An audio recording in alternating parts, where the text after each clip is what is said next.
या चुनौतीपूर्ण, क्योंकि हमारे केसेस जो हैं ये रैपिडली बढ़ रहे हैं। आपने देखा होगा किस तादाद से बढ़ रहे हैं। हमारी पॉजिटिविटी बढ़ रही है और हमारी डेथ्स जो हैं लगातार हो रही हैं।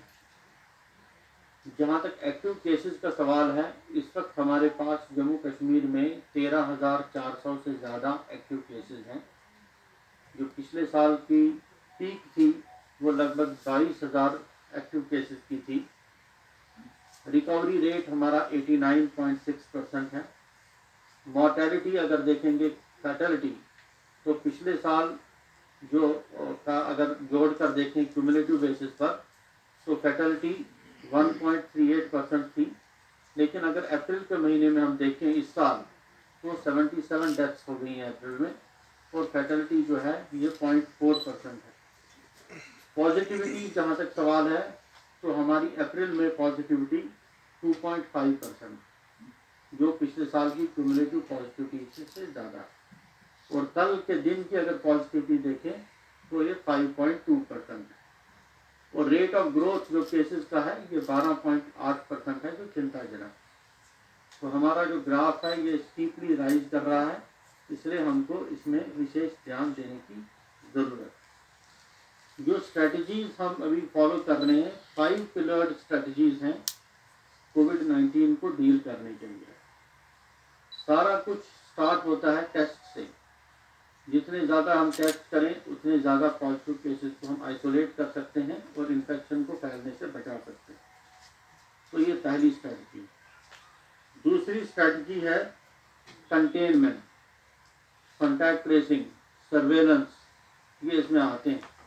उसके बारे में मैं समझाऊंगा कि हम क्या कर रहे हैं। तीसरी स्ट्रेटजी है आइसोलेशन एंड ट्रीटमेंट। जो पॉजिटिव केसेस आ गए इनको आइसोलेट करना, इनको ट्रीट करना, उसके लिए हमारे हॉस्पिटल की क्या प्रिपेयर्डनेस है उसके बारे में भी मैं आपसे बात करूंगा। चौथी स्ट्रेटजी जो सबसे ज़रूरी स्ट्रेटजी है वो है कोविड अप्रोप्रिएट बिहेवियर। किस तरीके से हम हमारा पब्लिक का रिस्पॉन्स इस कोविड को कैसा है, कि कैसे हम मास्क पहनना, 2 गज की दूरी, जो कोविड अप्रोप्रिएट बिहेवियर है इसको फॉलो कर रहे हैं। और 5वीं स्ट्रेटजी है वैक्सीनेशन। वैक्सीन इस बार हमारे पास है, तो वैक्सीनेशन का काम भी चल रहा है, उसके बारे में भी हम बात करेंगे। सबसे पहले टेस्ट, हम लगभग 40,000 टेस्ट पर डे कर रहे हैं, जिसमें से 10,000 टेस्ट RT-PCR के और 30,000 टेस्ट रैपिड एंटीजन टेस्ट। जो टेस्टिंग एवरेज हमारा है 2,500 टेस्ट पर million per day. WHO recommend करता है कि 140 होना चाहिए, हमारा 2,500 के करीब। 68,33,000 टेस्ट अभी तक J&K में परफॉर्म किए जा चुके हैं। और अब RT-PCR टेस्ट करने की फैसिलिटी सभी मेडिकल कॉलेजेस में, हमारे जो नए मेडिकल कॉलेजेस हैं अनंतनाग, बारामूला, राजौरी, कठुआ और डोडा, वहाँ भी RT-PCR के टेस्ट हो रहे हैं। और पुराने मेडिकल कॉलेजेस में तो हो ही रहे हैं, स्किम्स में हो रहे हैं, कमांड हॉस्पिटल में हो रहे हैं। और यहाँ पर एक लैब है जिसको पहले RRL कहते थे, Indian institute of integrative medicine, वहाँ पर भी RT-PCR टेस्ट होते हैं। हमने पिछले साल 3 कोबास मशीन का ऑर्डर दिया। बड़ी मुश्किल से मशीन मिलती है, फुली ऑटोमेटिक RT-PCR टेस्ट करती है। कोबास 6800 एक मशीन हमारे पास आ गई है, जो स्किम सोबरा में इंस्टॉल हो गई है। उसका वो फाइनल उसको तैयार करने का वो सिलसिला चल रहा है। एक और मशीन GMC जम्मू के लिए चल पड़ी है, वो यहाँ कुछ दिनों में लग जाएगी। और एक GMC श्रीनगर के लिए भी आने वाली है मशीन। टेस्टिंग में हमने जो स्ट्रेटजी फॉलो की है कि जितने भी इनकमिंग पैसेंजर्स यहाँ आते हैं, ट्रेवलर्स आते हैं बाय एयर, बाय रोड या बाय ट्रेन, उनकी हम टेस्टिंग करते हैं। दूसरी स्ट्रेटजी जो हमारी है वो है कंटेनमेंट। कंटेनमेंट में कॉन्टैक्ट ट्रेसिंग। मैं आपको आंकड़ा देता हूँ कि अप्रैल के महीने में हमने 1,64,000 कॉन्टैक्ट्स को ट्रेस किया। और कंटेनमेंट जोन्स हमने कायम की हैं कोई 120। और इन कंटेनमेंट जोन्स में हमने 32,000 लोगों को टेस्ट किया अप्रैल के महीने में, जिसमें से 1,680 लोग पॉजिटिव मिले हमको कंटेनमेंट जोन में से। और हमने कंटेनमेंट के लिए रेस्ट्रिक्शंस भी कई तरह की इम्पोज की है, उसके बारे में सेक्रेटरी DMRR आपको बताएंगे।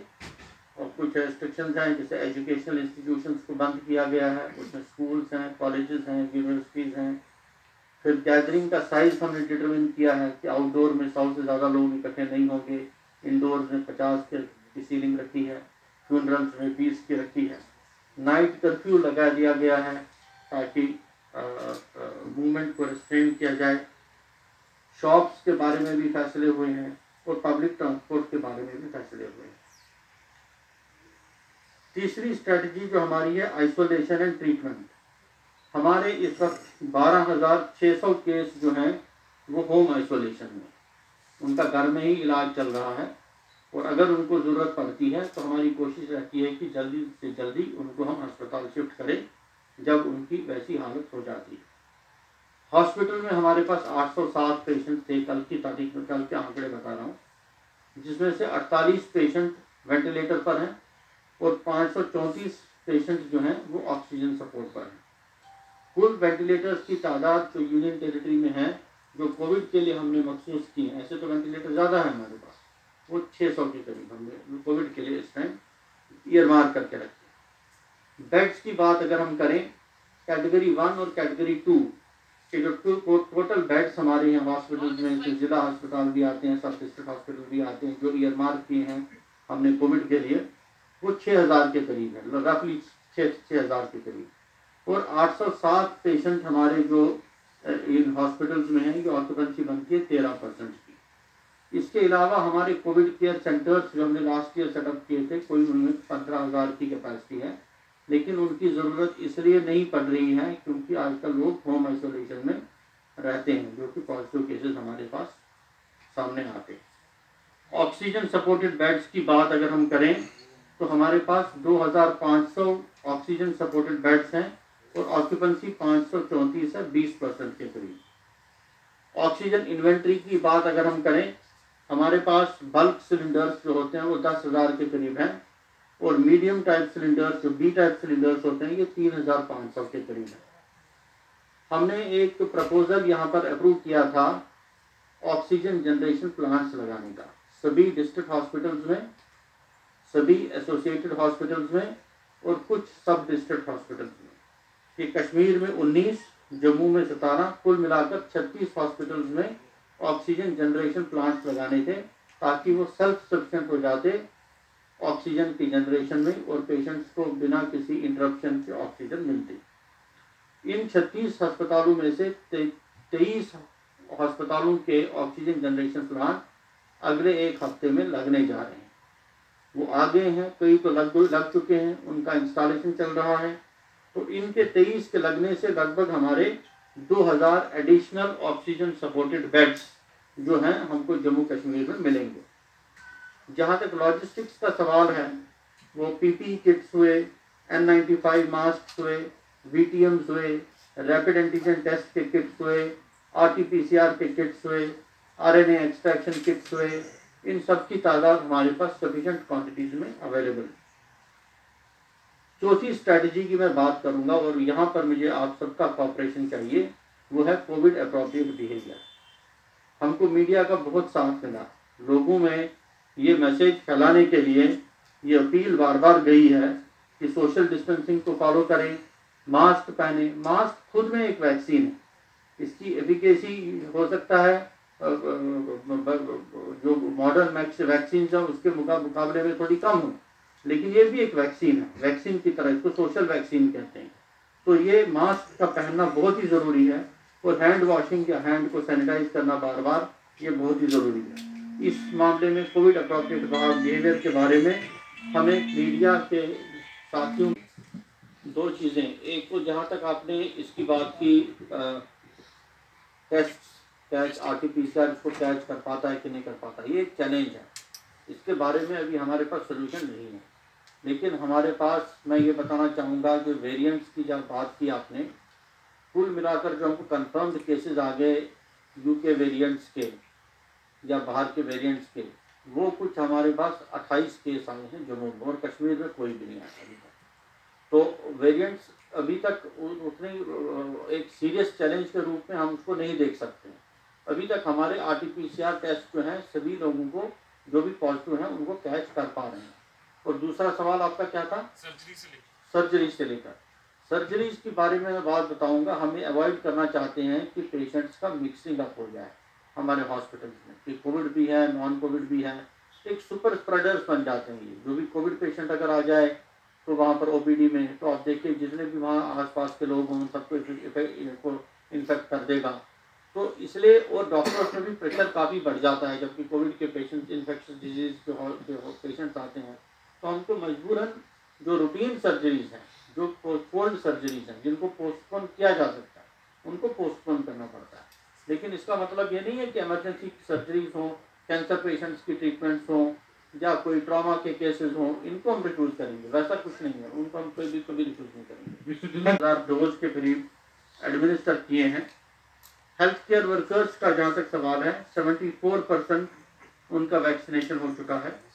फ्रंटलाइन वर्कर्स का वैक्सीनेशन 77.5% हो चुका है।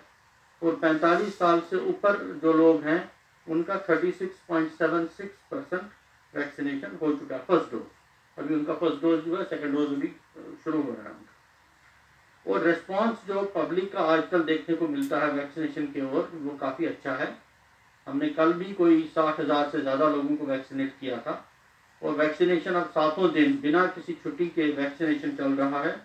कुछ मिसकंसेप्शन शुरुआत में थे वैक्सीन के बारे में, वैक्सीन के एफिकेसी के बारे में, वैक्सीन के सेफ्टी के बारे में, वो अब मुझे लगता है कि बाय एंड लार्ज वो रिमूव हो चुके हैं। तो वो मिसकंसेप्शन अब नहीं है। अभी आपने सुना होगा कि प्रधानमंत्री जी ने फैसला लिया है कि 1 मई के बाद 18 साल से ऊपर के जितने भी एडल्ट्स हैं, जिनको एडल्ट्स कहेंगे इंडिया में, उनका वैक्सीनेशन होगा। उसकी तैयारियां भी चल रही हैं। और मैं ये अपील करूंगा सभी लोग, आपके माध्यम से सभी लोगों को जो एलिजिबल हैं वैक्सीनेशन के लिए, कि अपनी बारी आने पर अपने आप को ज़रूर वैक्सीनेट कराएं। तो इसके बाद अलावा अगर आपको कुछ क्वेश्चन पूछने हैं तो हम उसके लिए तैयार हैं। उन तीरों में इस साल हमारे पास एक वैक्सीन के रूप में नया तीर ऐड हो गया है, जुड़ गया है, और उसमें हमने अच्छी खासी सफलता भी पा ली है। जैसे सर ने अभी आपको बताया, फ्रंटलाइन वर्कर्स 75% से ज्यादा हो गए हैं, हेल्थ केयर प्रोफेशनल्स 75% से ज्यादा हो गए हैं, 45 की एज के ज्यादा लोग से ऊपर के लोग हैं 36% औसतन हो गए हैं। अगर मैं आपको बताऊं, फॉर एग्जांपल जम्मू एडमिनिस्ट्रेशन ने अच्छा काम किया, 60% हो गए हैं, गांधरबल में 52% हो गए हैं, बारामूला में 52% हो गए हैं। और हमारा टारगेट है कि अगले 1 महीने में इस सारी कैटेगरी को 100% हम वैक्सीनेट कर दें। आप लोगों के जरिए मेरी पब्लिक से ये अपील है कि, और हम सब ने बार बार ये बात कही है कि जो भी एलिजिबल हैं वो जल्द अज जल्द अपने आप को वैक्सीनेट करवाएं, बिकॉज इसमें vaccination and Covid appropriate behaviour मिला के हम दोनों को इस बीमारी से निजात दिलवा सकते हैं। 3-pronged strategy based on a full-blown vaccination, test, track, treat, containment strategy and COVID SOPs.